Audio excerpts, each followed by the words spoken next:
This is Sabiha Bunek, CEO and President of Dental Advisor. Today I'm showing a case utilizing Kerr's simplified bulk fill material in a Class 2 restoration. Here you can see I've got tooth number 20 isolated and I'm placing a Class 2 matrix. Next, I like to utilize a selective etch technique on the enamel for 15 seconds. And here I'm using the OptiBond gel etchant. You're going to go ahead and rinse it for 15 seconds and then air dry it. But you really want to make sure that you're not desiccating the preparation. Next, I'm applying the OptiBond Universal Adhesive.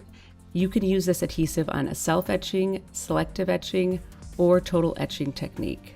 And I'm applying just one coat and scrubbing for 20 seconds on both the enamel and dental surfaces, air drying it, and following it with a light cure.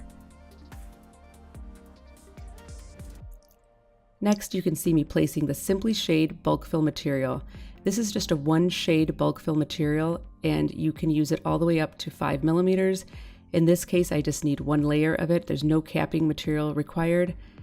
You'll notice right off the bat how easily this material is manipulated. There's no dragging, slumping, it's not sticking to the instrument. You'll also notice the wonderful chameleon effect this material has to the adjacent tooth structure. Kerr's SimpliShade Bulk Fill material only comes in one shade, and it does truly match the 16 shades of the Classical Vita Shade Guide. One thing I noticed right away was how easy it was to achieve a nice gloss and just how great the handling was. I've been a big fan of Kerr's Harmonized Composite, and the SimpliShade Bulk Fill Composite utilizes the same art technology, and that's the adaptive response technology. And that really truly does allow for the exceptional blending and ease of sculpting and handling. Once the material is set, it's very easy to polish, and the final result is a beautiful restoration that you were able to achieve in a short amount of time.